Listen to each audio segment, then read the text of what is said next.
Kate woke up in a bed that wasn't hers. Silk sheets, a man's shirt, crisp white, smelling of expensive cologne and tobacco, and no memory of how the night ended.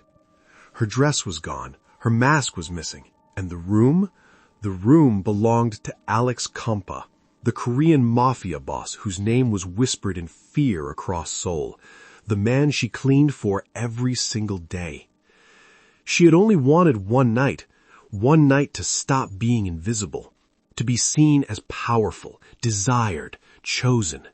The masquerade made it easy to pretend she was someone else, someone who belonged in a world of silk and danger. But she never planned on ending up in his bed. By the time she tried to slip out, clutching the silk sheets to her chest, she thought maybe, just maybe, she could disappear back into the shadows. She was wrong, because when he found her in the hallway, he didn't ask who she was. He already knew. The silk sheets felt like a noose. Kate's fingers twisted in the fabric as consciousness clawed its way back. Her skull throbbed with each heartbeat. Her mouth tasted like champagne and regret. But the physical pain was nothing, absolutely nothing compared to the ice-cold realization spreading through her veins. This wasn't her room. She sat up too fast. The world tilted, nausea rolling through her. The oversized white shirt, his shirt, slipped off her shoulder, exposing skin that suddenly felt too vulnerable, too bare. Her dress was gone. The silver mask she'd spent 3 months' wages on had vanished, and with them, every illusion of safety she'd convinced herself she had. The room screamed wealth and danger in equal measure. Floor-to-ceiling windows framed Seoul's glittering skyline like a painting of a world she'd never belonged to. Minimalist furniture, the kind that cost more than her yearly salary, stood in perfect alignment. A tattoo gun rested on the mahogany desk beside scattered cigarette butts and a half-empty bottle of whiskey that probably cost more than her rent. She knew this space. She dusted that desk, emptied those ashtrays, changed those sheets, always careful not to disturb anything, always invisible, always safe in her invisibility. Not anymore. Kate pressed her palms against her face, trying to reconstruct the night through the fog in her brain. The masquerade. The underground gala where she'd slipped in wearing a stolen invitation and borrowed confidence. She'd told herself it was harmless. One night to pretend she was powerful. One night to be seen as something other than the quiet black woman who scrubbed blood from marble floors and never, ever asked questions. The man in the mask was magnetic. Dark eyes that seemed to see straight through her carefully constructed persona. Hands that touched her like she was something precious instead of something disposable. She'd let herself believe the masks would protect them both, that when midnight struck, she could slip back into her life and he would never know. God, she'd been stupid. So incredibly, fatally stupid. Because now she was in Alex Kampa's bed, wearing his shirt, and her carefully maintained invisibility had shattered into 1,000 irretrievable pieces. The door opened. Her breath stopped. Her heart slammed against her ribs so hard she thought it might crack them. He stood in the doorway like a king surveying his territory. Dark slacks, unbuttoned white shirt revealing the intricate tattoos that crawled up his chest and neck, the ones that marked him as the head of the Kampa Syndicate, the ones that meant death to anyone who crossed him. His face was unreadable, cold, assessing her like she was a problem he was deciding how to solve. "You're awake." His voice carried that slight accent that made every word sound like a command, like he'd never in his life asked for anything, only taken it. Kate's throat closed. She should apologize, should beg, should explain that it was a mistake, a stupid impulse, that she would disappear and never speak of this again. But the words died when he smiled. Not a kind smile, not a reassuring one. A smile that said he knew exactly who she was, exactly what she'd done, and he'd already decided what came next. "Get dressed, Kate," he said, her name falling from his lips like a death sentence. "We have things to discuss." He turned, and walked out, leaving the door open behind him. An invitation, or a trap. Kate stared at that open door, at the sliver of hallway beyond, and understood with perfect clarity that her life as she knew it was over. 3 months earlier. Kate had learned that being invisible was a survival skill on her first day at the Compa estate. She'd walked into the guest bathroom on the 2nd floor, fresh towels folded perfectly over her arm, and found 2 men zip-tying a third to a chair. Blood dripped from the bound man's nose. His eyes were wide with the kind of fear that comes from knowing exactly what's about to happen. The 2 men hadn't even looked at her. Kate had set down the towels on the counter with hands that didn't shake. She wouldn't let them shake. She'd backed out slowly, silently, and spent the next 45 minutes scrubbing the bathroom down the hall until her knuckles bled and the smell of bleach burned her nostrils. The next morning, that guest bathroom had been spotless. No chair, no blood, no zip ties, no questions. That was the unspoken rule. See nothing, hear nothing, exist as background noise, as human wallpaper that absorbed no memories and left no impressions. But Kate had never been good at following rules that didn't serve her. So she'd listened, observed, become a ghost that absorbed every whispered conversation, every careless threat, every confession made in front of help who couldn't possibly matter. She learned that Alex's mother, the elegant woman who drank tea from porcelain cups and wore pearls like armor, was the real power behind the syndicate. That Alex's cousin Jin was ambitious and reckless, always pushing for expansion that would start wars. That the accountant who visited every Thursday was skimming money, and everyone knew it, but no one cared enough to kill him yet. Yet. She'd learned the layout of the house like it was written on her bones. Which rooms had panic buttons hidden under desks, where the guns were stashed, which hallway had a camera blind spot at 3:15 every afternoon when the security feed cycled. Most importantly, she'd learned Alex. He was a creature of rigid habit. Coffee at 6 a.m., black, no sugar. He worked in his office until midnight, the sound of jazz bleeding through the walls, Miles Davis on Tuesdays, Coltrane on Fridays. He chain-smoked when he was thinking and went silent when he was angry. The tattoos weren't decoration, they were a map. A dragon for his father, cherry blossoms for his sister who died young, geometric patterns on his hands marking dates, contracts signed in blood, territory won, betrayals avenged. She'd studied him like a language she needed to master. Not because she was attracted to him, God, no, she wasn't that stupid. But because knowledge was currency in a world where she had nothing else. And Kate had learned young that poor people couldn't afford to be ignorant. She'd grown up in Lagos, then London, then Seoul, following her mother's endless search for stability that never came. Theater was her escape, linguistics her weapon. She could mimic accents, read micro-expressions, become whoever the situation required. The Compa estate was just another stage, another role, another performance. Until the invitation fell out of Jin's jacket while she was steaming his suits. Black cardstock, silver embossing, an address in Gangnam that didn't officially exist. Underground masquerade, Saturday, 9 p.m., invitation required. Kate had held that invitation for 3 days, turning it over her hands like a live grenade. Going would be reckless, suicidal even. But the thought of one night, just one night, where she could walk into a room and be seen as powerful instead of invisible, where she could taste the life she'd spent months studying from the shadows, was intoxicating. She'd convinced herself she could pull it off, that her years of observation would protect her, that the mask would keep her safe. She'd poured her savings into a red silk dress that clung to her like sin, practiced a different walk, a different laugh, a different version of herself in the mirror until Kate disappeared and someone bolder, someone fearless, stared back. She was so sure she could control it. She was wrong. Because Alex Compa hadn't needed to see her face to know exactly who she was. He'd been watching her all along. The night of the masquerade.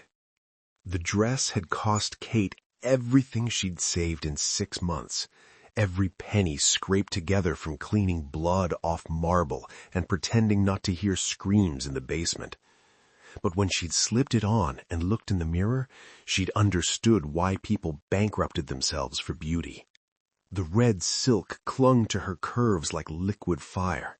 The silver mask transformed her face into something mysterious, untouchable. She'd styled her hair differently, loose curls instead of her usual tight bun, practiced a different walk, confident, hip-swaying, the walk of a woman who'd never scrubbed a floor in her life. Kate had ceased to exist. Tonight, she was someone else, someone powerful, someone free. The underground venue pulsed with dark opulence that made her skin prickle with forbidden excitement. Crystal chandeliers dripped from vaulted ceilings like frozen tears. Masked figures moved through the space with the fluid grace of apex predators, beautiful, dangerous, utterly aware of their power. Kate recognized some of them despite their masks, the way they stood, the jewelry they wore, the invisible orbits of lesser players circling around them like moons around dark suns. She accepted champagne from a passing waiter, real champagne, the kind that cost more than her monthly rent, and let herself breathe in the moment, the music thrumming through her chest, the luxury she'd only ever touched while cleaning it, the intoxicating feeling of belonging in a world that had always been forbidden. "You're new." The voice came from behind her, smooth and dark as expensive whiskey, laced with something that raised every hair on her arms. Kate turned slowly, her practiced confidence almost slipping. He wasn't wearing a mask. Alex Compa stood 3 feet away in a black suit that probably cost more than her entire existence. His tattoos were visible at his collar, crawling up his neck like beautiful violence made permanent. His eyes fixed on her with an intensity that made her feel simultaneously seen and dissected. "Run," her survival instincts screamed. "Turn around and run before he recognizes you." But the version of herself she'd created tonight, the fearless one, lifted her chin and smiled. "Is that a problem?" "It depends." He stepped closer, and she caught the scent of his cologne, the same one she'd breathed in 100 times while cleaning his office, though it smelled different on his skin. Dangerous. Her pulse thundered in her ears, but she kept her voice steady. "I could ask you the same thing. Everyone else is wearing a mask. I don't need one." His gaze traveled over her slowly, methodically, like he was cataloging every detail. "I like people to know exactly who they're dealing with." How terrifying for them. Something flickered across his face. Maybe amusement. Or recognition? Oh God, does he know?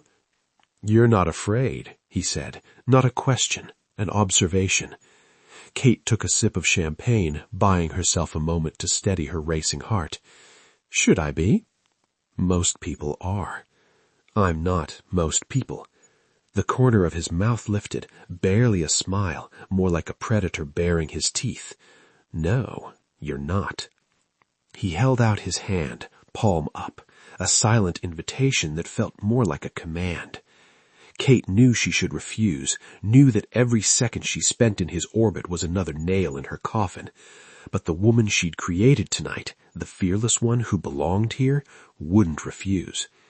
She placed her hand in his.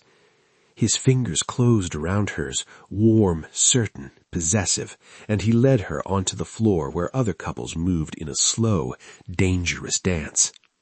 He pulled her close, too close, close enough that she could feel the heat radiating off his body, could count his heartbeats, could see the flecks of gold in his dark eyes. "Tell me," he murmured, his breath warm against her ear, sending shivers down her spine. "What does a woman like you want from a night like this?" Kate met his gaze through her mask, her heart racing so fast she thought he must be able to feel it. "Just one night where I'm not invisible." His smile turned sharp as a blade. "Careful what you wish for." He spun her, and the world blurred into champagne and danger and the most reckless thing she'd ever done. And somewhere between the third dance and the fourth glass of champagne, between his hands on her waist and his lips brushing her neck, Kate forgot she was supposed to be invisible. She forgot she was pretending.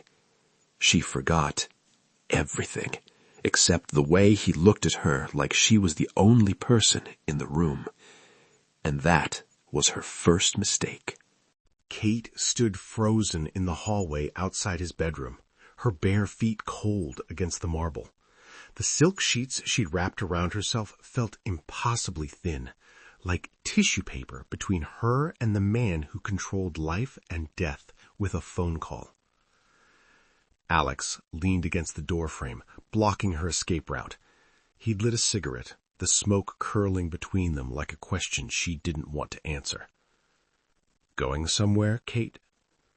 Her blood turned to ice at the sound of her name, not the fake name she'd given him last night while champagne loosened her tongue, not Arya or Anna or whatever lies she'd spun. Kate. "I don't know what you—" "Don't." The single word cut through her denial like a knife.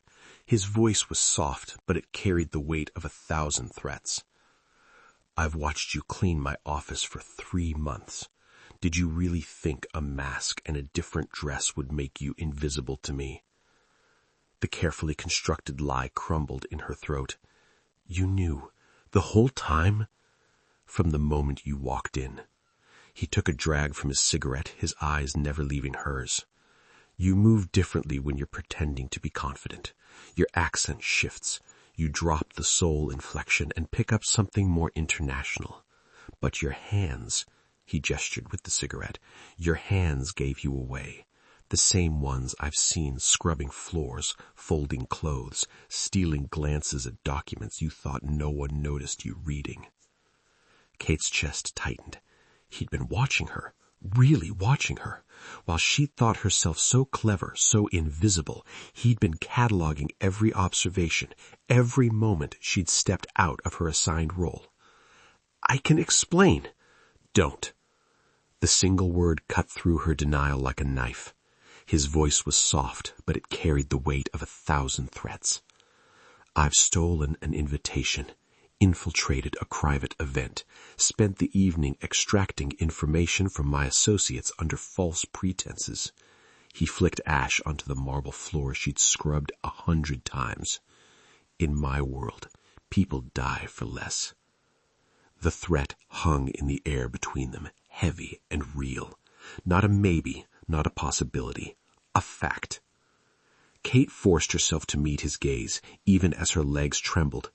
"Then why am I still alive?" "Because you interest me." He stubbed out the cigarette against the wall, leaving a black mark. It felt deliberate, a test. "You're smart, observant. You've been gathering intelligence in my house for months, and you did it well enough that most people wouldn't have noticed you reading. That takes talent, discipline, the kind of mind I could use." "I wasn't—" "Don't insult me with lies." He moved closer, and she instinctively stepped back until her spine hit the wall. "You wanted to be seen, Kate. To be powerful, to matter." His hand came up, fingers tracing the collar of his shirt she still wore. "So here's what's going to happen. You're going to sign a contract. You'll be my mistress, my public consort. You'll attend events with me, smile when I tell you to, and report back everything you see and hear from people who think you're just decoration." "I'm going to spy for you?" "I want you to do what you've already been doing, just more officially." His smile was cold as winter. "In exchange, you get protection, money, access to the world you were so desperate to taste last night. You'll move into the East Wing, new clothes, new life, everything you wanted." "And if I refuse?" He leaned in close enough that she could feel his breath against her cheek, smell the tobacco and danger on his skin. "Then we discuss what happens to thieves who infiltrate the Compass Syndicate." And Kate, his fingers caught her chin, forcing her to look at him. Those discussions don't end well. Kate's mind raced, calculating odds, searching for escape routes that didn't exist. She'd walked into his world thinking she could control it, thinking she was smarter than everyone who'd underestimated her. But Alex Compa didn't underestimate anyone. "How long do I have to decide?" "You already have." His thumb brushed across her lower lip, the gesture both intimate and threatening. "The moment you put on that dress, you chose this path. Now you just have to survive it."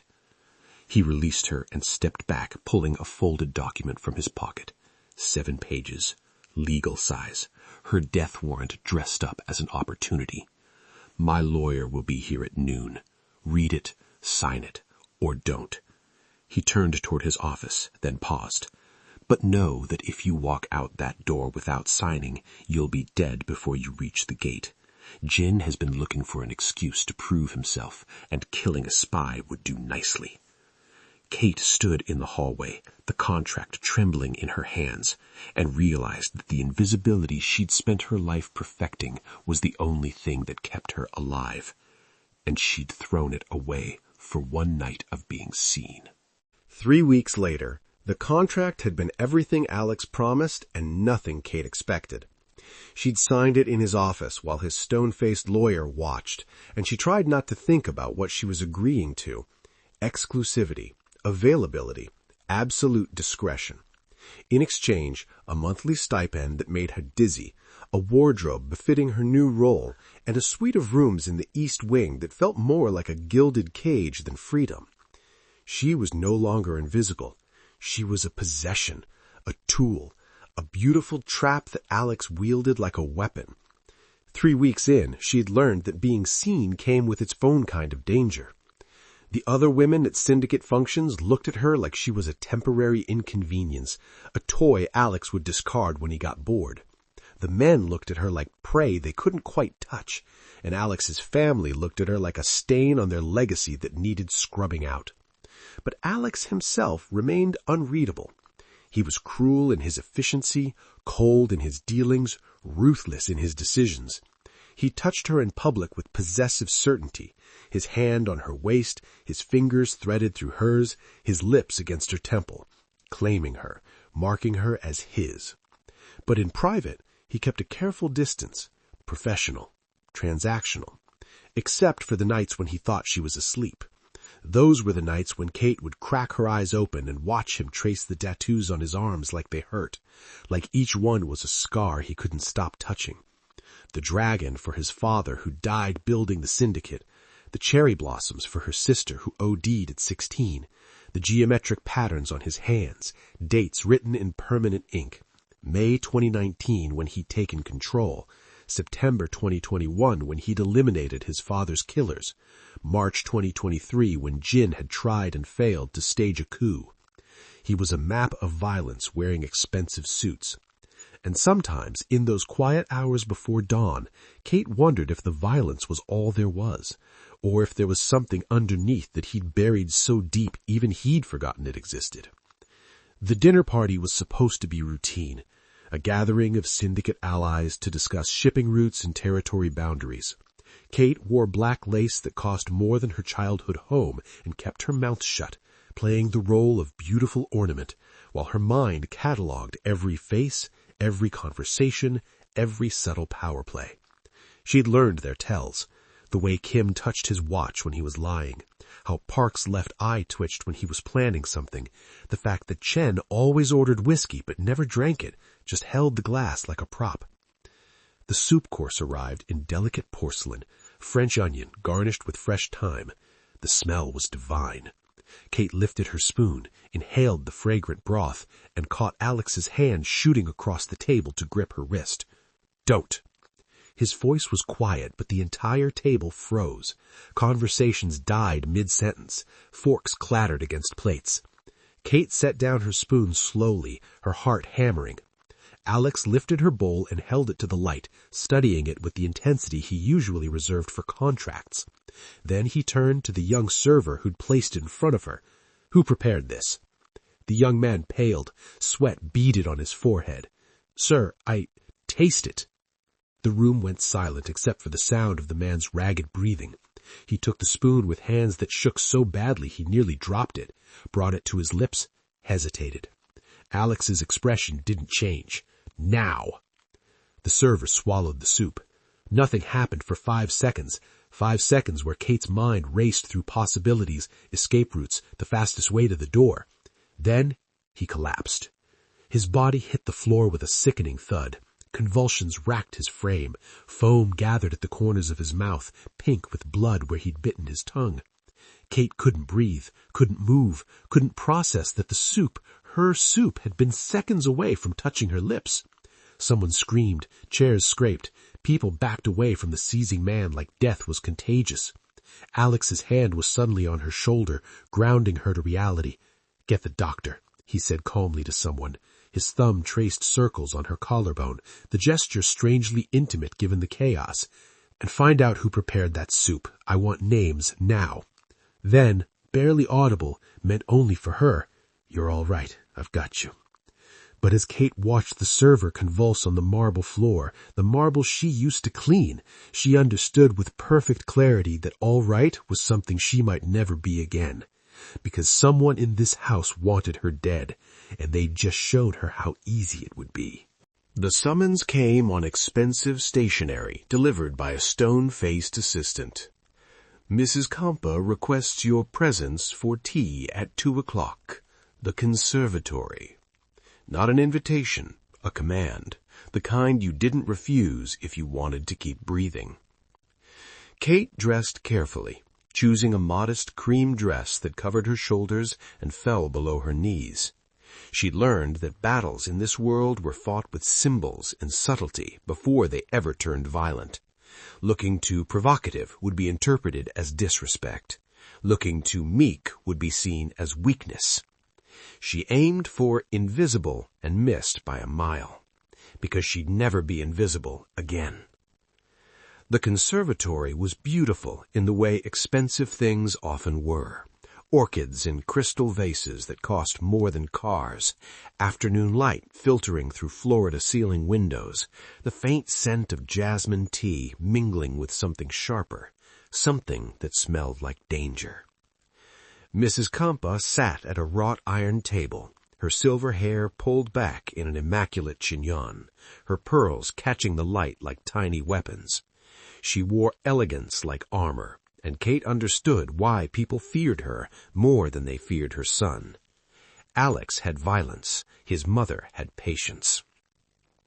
She didn't look up when Kate entered, didn't acknowledge her presence at all, just continued pouring tea into 2 cups with practiced precision, each movement deliberate, controlled. "Sit." Kate sat, folding her hands in her lap like a schoolgirl called before the headmistress, trying to still the trembling she couldn't quite control. Mrs. Compa poured tea without speaking. The silence stretched, deliberate and uncomfortable, a power play as old as time. Finally, she slid a cup across the table. The porcelain made a soft scraping sound that set Kate's teeth on edge. "Do you know what my son's mistake is?"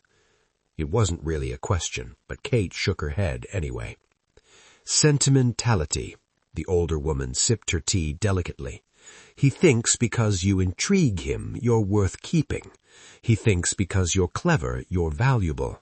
Her eyes finally lifted to meet Kate's, and they were cold as winter, calculating. "And what's that?" "A distraction, a weakness someone will eventually exploit." Mrs. Compa set down her cup with a soft clink. "The poison last week was amateur, a warning, not a real attempt, but it showed me something important. It showed me that you've made my son protective. That makes him predictable, and predictable men die." Kate's throat tightened, but she kept her voice steady. "I didn't ask for this." "No, you asked to play dress-up at a party you had no business attending. You asked to be seen." Mrs. Compa's smile was knife-sharp. "Be careful what you wish for, child. Being seen in this world means being targeted." "Is that a threat?" "It's a fact." The older woman leaned back, studying Kate like she was a particularly interesting insect pinned to a board. My son is the head of this syndicate because I made him so. I eliminated the competition. His father's rivals, the old guard who thought a woman's opinion didn't matter. I consolidated the power, made the necessary alliances, removed the obstacles. I put him on a throne built from the bones of men who underestimated me. She paused, letting the weight of that sink in. I did not do all of that, sacrifice everything I was, everyone I loved, to watch it destroyed by a girl who thinks she's special because he lets her sleep in his bed. Kate's hands clenched in her lap. Then what do you want from me? I want you to understand your position. Mrs. Campa leaned forward slightly, and Kate caught a glimpse of the ruthlessness that had built an empire. You are not family. You cannot be sold to other families to forge alliances, which would at least serve a strategic purpose. You are simply a problem, an unknown variable in an equation that was balanced before you arrived.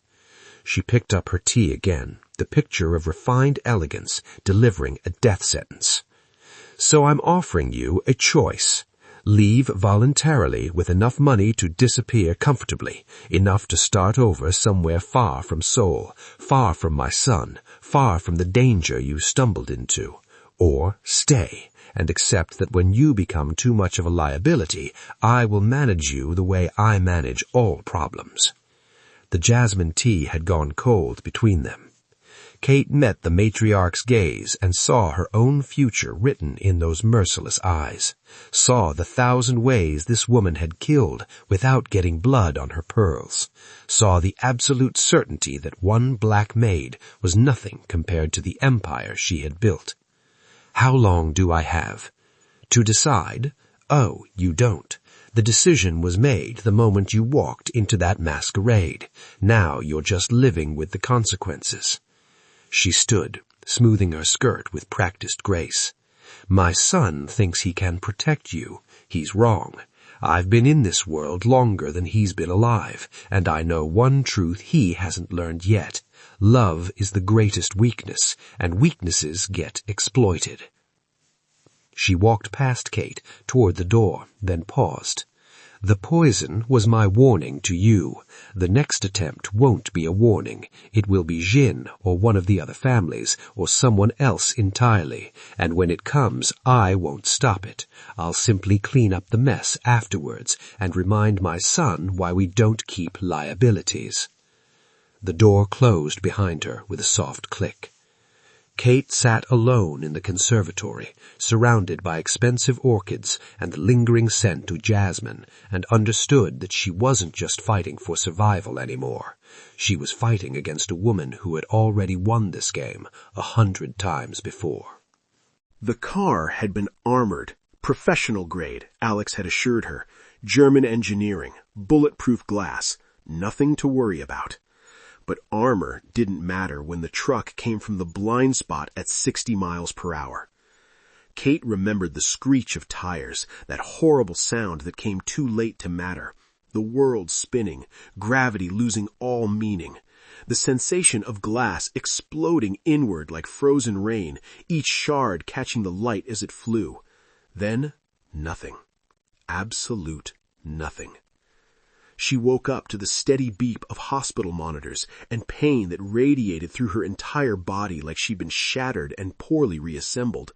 Her ribs screamed with each breath. Her head felt stuffed with cotton and broken glass. And Alex was there, slumped in a chair beside her bed, looking more disheveled than she'd ever seen him. His shirt was wrinkled, his hair uncombed. Dark circles shadowed his eyes, and his hands, those tattooed hands that signed death warrants, trembled slightly as they gripped the armrest. "You're awake?" His voice was hoarse, raw, like he'd been screaming, or maybe crying. Kate didn't know he was capable of either. She tried to speak, but her throat was sandpaper. He was there immediately, holding a cup of water to her lips with a gentleness that seemed wrong coming from him. "What happened?" she managed. "Someone cut the brake lines, timed the hit for maximum damage, made it look like an accident." His jaw clenched so hard she could see the muscle jump. My cousin Jin, I'm sure of it. He's been getting bold, reckless. Of course, a car accident could be explained away. Unfortunate, tragic, not technically murder if done right. The doctors need to speak with you, Alex said, and something in his tone made her chest tighten with a different kind of fear. The doctor was a middle-aged woman with kind eyes and tired shoulders. She pulled up a chair and took Kate's hand in a way that felt both comforting and ominous. You were very lucky. Broken ribs, severe concussion, multiple lacerations. You'll need time to heal, but nothing that won't recover. She paused, and Kate knew that whatever came next was the real reason for the visit. But there's something else we discovered during your examination. You're pregnant, about 8 weeks along. The world stopped. Time didn't just slow, it ceased to exist entirely. Kate's free hand moved instinctively to her stomach, as if she could feel the impossibility growing there. 8 weeks. That would be right after the masquerade, after the night that had changed everything. Alex had gone very still beside her, frozen, like someone had hit pause on his existence. The baby's fine, the doctor continued, her voice gentle. Strong heartbeat, but given the trauma from the accident, you'll need to be monitored very closely. No stress, complete rest. Any additional trauma could what? Kate's voice sounded foreign to her own ears. Could result in miscarriage. Your body has been through a severe shock. The pregnancy is viable now, but it's fragile. The doctor squeezed her hand. I'll give you two some time. She left them alone with the machines beeping and the weight of what couldn't be unsaid settling between them like a third presence in the room. Kate! I can't do this. The words came out broken, jagged. I can't bring a child into this world. Your mother wants me dead. Your cousin just tried to kill me. How long before they succeed? How long before this baby becomes leverage or a target or collateral damage in whatever war is coming next? Alex's hand found hers, his grip almost painful. I'll protect you both. You can't. She looked at him, really looked at him, and saw the truth reflected in his eyes, saw the fear he was trying so hard to hide, the knowledge that he was powerful but not invincible, that his world was built on violence, and violence always came home to roost. You're powerful, Alex. You control half of Seoul. People fear your name, but you're not God. You can't stop every threat. You couldn't stop Jin from cutting my brake lines. You couldn't stop someone from poisoning my soup. And you won't be able to stop the next attempt or the one after that. Her hand moved to her stomach, protective and instinctive. This baby deserves better than growing up in a world where its existence is a weapon someone can use against us. So what are you saying? Kate turned to look out the window at Seoul's skyline, the same view from his bedroom. The one she'd woken up to that first morning when her life had ended and this nightmare had begun. I'm saying that I spent months learning the rules of your world, and I finally understand the most important one. What's that? Some things are more valuable than power. Some things are worth running from, even if running means never being seen again. She closed her eyes, tears sliding down her temples. I won't let my child become another tattoo on someone's skin. Another date marking a tragedy that could have been prevented. Alex's hand tightened on hers. She could feel him fighting for words, for arguments, for some way to convince her she was wrong. But they both knew she wasn't. In Alex Kompa's world, love was the greatest weakness, and their child would be born a target. Alex had burned through 3 cities looking for her. Seoul first, tearing through every contact, every safe house, every possible escape route. He'd put bullets through kneecaps and hands until people told him what they knew, which was nothing. Then Incheon, convinced she'd try to flee the country. He'd watched airport security footage until his eyes bled, searching for that familiar walk, that particular way she held her shoulders. Nothing. Then back to Seoul, where he dragged Jin into a basement room and spent 6 hours extracting a confession. Yes, Jin had orchestrated the accident. No, he didn't know where Kate had gone. Yes, he'd acted alone, a stupid, desperate play for power that had failed spectacularly. Alex had put a bullet through his cousin's knee, then the other one, then one through his shoulder for good measure. "She left because of you," he'd said, each word punctuated with violence, "because you made my world too dangerous for her to stay." Jin had screamed, begged, promised anything. Alex had left him bleeding in that basement, alive but ruined, and understood that revenge was hollow when the person you wanted to protect was gone. His mother had said good riddance. His associates had offered condolences on losing his mistress like she was a watch he'd misplaced. Everyone seemed to think he should simply move on, acquire a new woman, forget the one who'd been smart enough to run. But Alex couldn't forget the way her hand had moved to her stomach in that hospital bed, couldn't forget the fear in her eyes that he'd put there by bringing her into his world, couldn't stop seeing the future they'd never have, the child he'd never meet, because he'd failed the only real test that mattered. Busan was a last resort, a coastal city where people went to disappear into the anonymity of tourist crowds and fishing villages. He'd sent men weeks ago who'd found nothing, so he went himself. The bookshop was small, tucked between a cafe and a pharmacy on a quiet street near the water. Hand-painted sign that said Stories and Sanctuary in Korean and English. Cozy window display featuring local authors and travel guides. Alex almost walked past it. Then he saw her through the window, and his heart stopped. Kate stood behind the counter, her hair pulled back in a simple braid, wearing a loose cotton dress that couldn't quite hide the swell of her belly. 5 months, maybe more.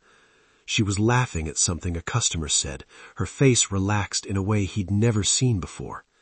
She looked peaceful, safe, free from the violence that had defined their time together. Everything he could never give her. His hand was on the door before he could stop himself. The bell chimed as he entered, cheerful and innocent, and Kate looked up automatically, her customer service smile already in place. Then it shattered.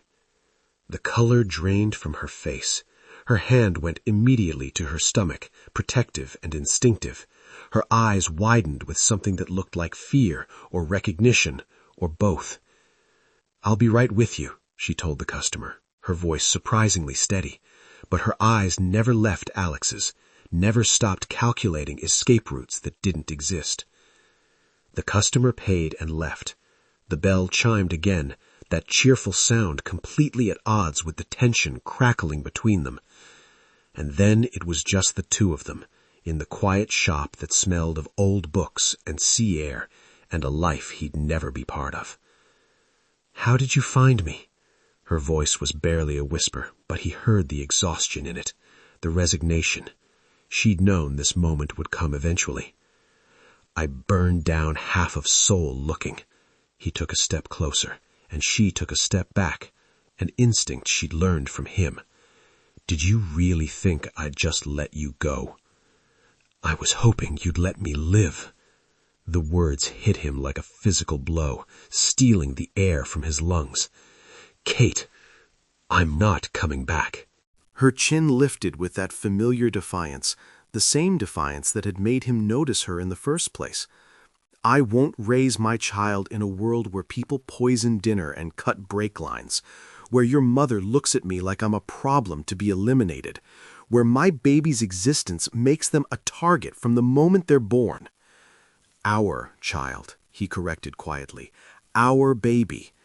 Her hand tightened protectively on her belly, and he saw her jaw clench. "Mine. I'm the one who left everything to keep them safe. I'm the one who gave up the money, the clothes, the visibility I'd wanted my whole life. I'm the one who chose to be invisible again, because invisibility means survival." Alex looked at her standing there, 5 months pregnant, defiant, beautiful in her fear, and felt something crack in his chest. Some wall he'd built years ago when his sister died and his father's blood stained his hands. She'd given up power, money, everything she'd wanted, everything he'd offered her, for something that didn't even exist yet, For their child. "I didn't come here to drag you back," he said, and watched surprise flicker across her face. "I came to show you what I've done, to prove that I can change the world you're so afraid of." "You can't." "I already did." He pulled out his phone, brought up a series of documents, and slid it across the counter between them. Jin is dead. Not just dead, erased. His assets redistributed, his allies absorbed or eliminated, his name struck from the family records. The associates who backed him were given a choice: swear absolute loyalty or join him. Most chose loyalty. Kate picked up the phone with trembling hands, scrolling through the documentation, legal papers, death certificates, asset transfers, the systematic dismantling of everything that had made her leave. "And your mother?" "Retired to Jeju Island, voluntarily." His lips twisted into something that wasn't quite a smile. "I made it clear that anyone who poses a threat to you or our child will be handled permanently, efficiently, and without mercy." She understood. Kate's eyes widened. "You threatened your own mother?" "I protected my family," he said it, simply, like it was the most obvious thing in the world. "You taught me that, Kate. You survived in my world by being smarter than everyone who underestimated you. So I did the same. I made you so valuable, so essential, that touching you became a death sentence no one was willing to sign." She stared at him, standing there, phone still in her hands, and she could see her mind working, calculating, trying to find the trap in his words. "You can't eliminate every threat," she said finally. "That's not how your world works." "No, but I can restructure the syndicate, legitimize parts of it. You were right, I can't protect a family while running an empire built on blood. So I'm changing the empire. Money laundering operations are being converted to legitimate businesses, the drug trade is being phased out, violence is becoming the exception, not the rule." "That's not possible." "It is if I'm ruthless enough, and I am. For you, for our child. I'll burn down anything that threatens what's mine." Kate set down the phone, her hands shaking. "I need time. Take it." He straightened, buttoned his jacket, and headed for the door. But he paused with his hand on the handle, looking back at her. "This shop? I own the building now. Your apartment upstairs? Secured with a system that would make a bank jealous. The hospital where you'll deliver? I've hired the best obstetrician in Korea and a private security team that will make sure no one gets within 50 feet of you without my approval." He pulled the door open, and the bell chimed again, that cheerful, innocent sound. "You wanted to be seen, Kate. You wanted to matter. You do. To me, to our child, and I'll burn down anyone who tries to make you invisible again. That's not a threat, it's a promise." He left her standing there in her bookshop, surrounded by stories about other people's lives, and hoped that maybe, just maybe, he could write an ending to theirs that didn't end in blood. 3 months later. Kate went into labor at 37 weeks, 3 days before her due date. It started with contractions that felt like her body was trying to turn itself inside out. She'd been shelving books, Korean poetry, her favorite section, when the first one hit hard enough to steal her breath. She called Alex.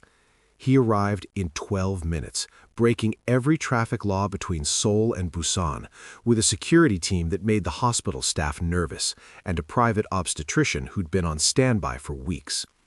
16 hours.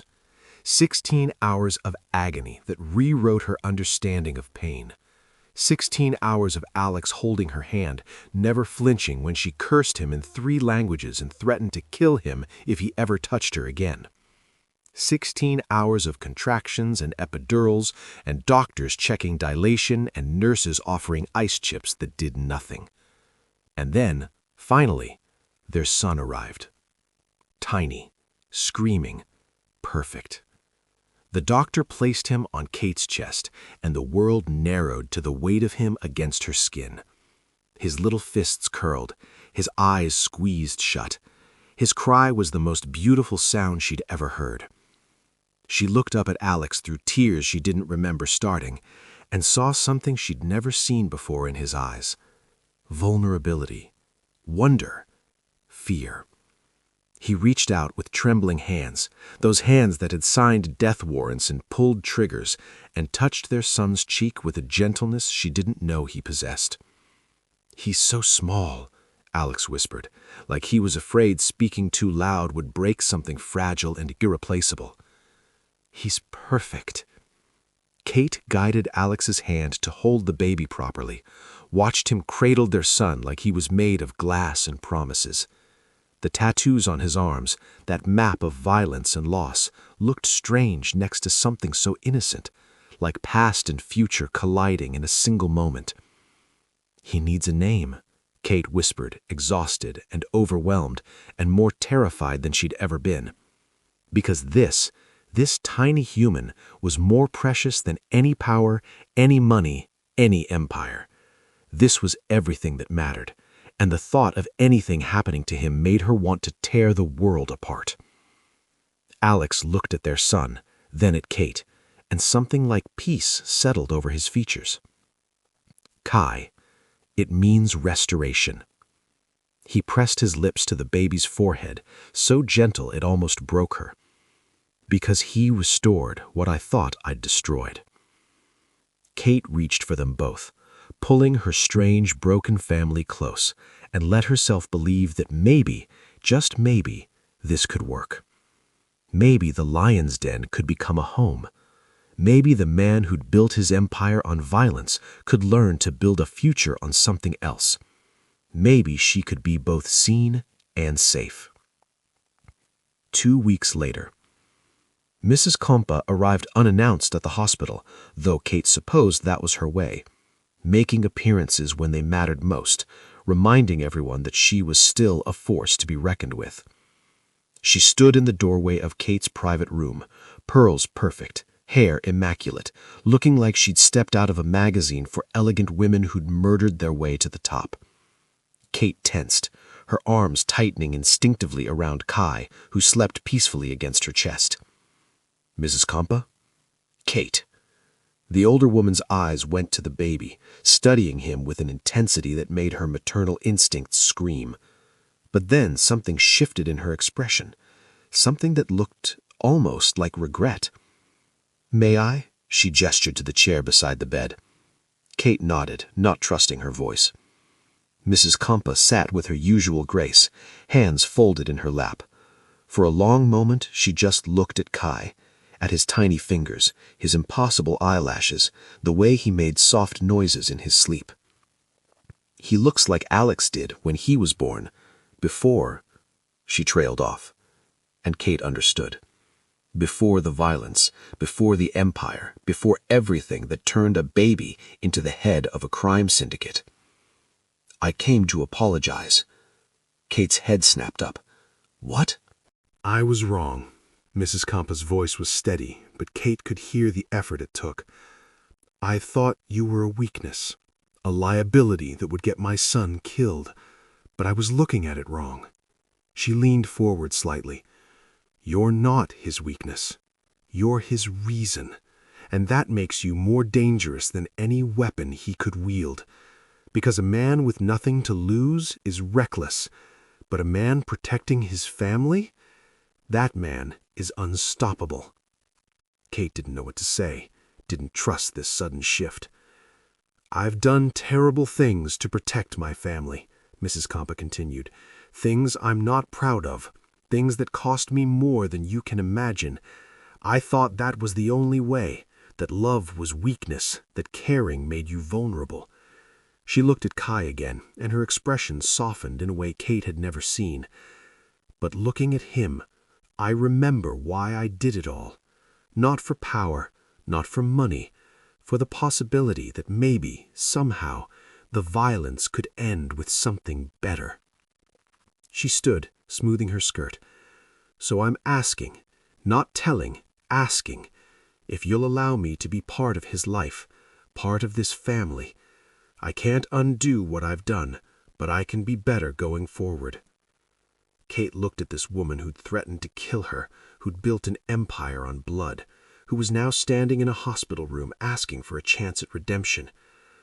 "Kai deserves to know his grandmother," Kate said finally, "but if you ever threaten him or use him as leverage or put him in danger, there isn't a place on this earth Alex won't find you, and I'll be right there beside him." Mrs. Compass smiled. A real smile, not the knife-sharp one Kate was used to. "I wouldn't expect anything less." She moved to the door, then paused. "For what it's worth, you've done something I never could. You made my son believe he could be more than what he was born into. That's a gift more valuable than any empire."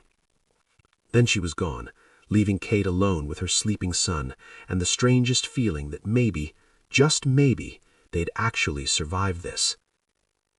6 months later, Kate stood in the nursery of their new house. Not the Compa estate, but a place they'd chosen together. Smaller, quieter, far enough from Seoul to feel like a different world.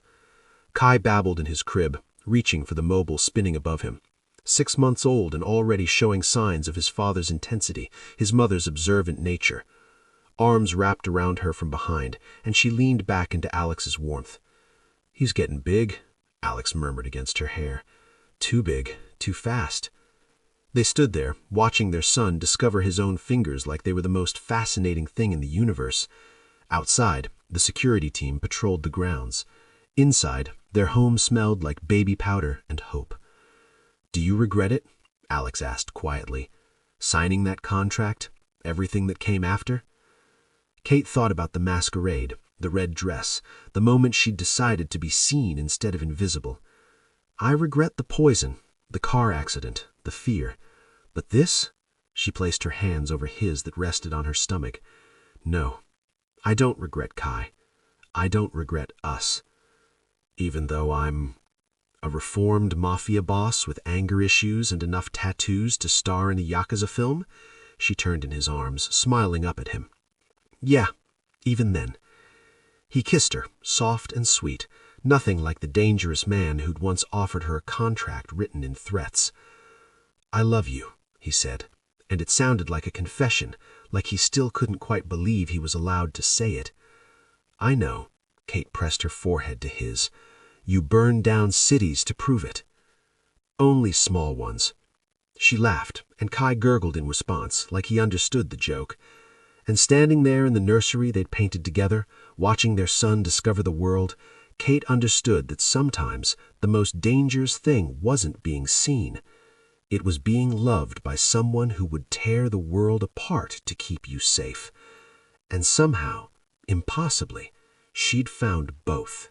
If this story pulled you in, don't forget to like, comment, subscribe, and share it with someone who loves powerful stories like this. More unforgettable stories are coming.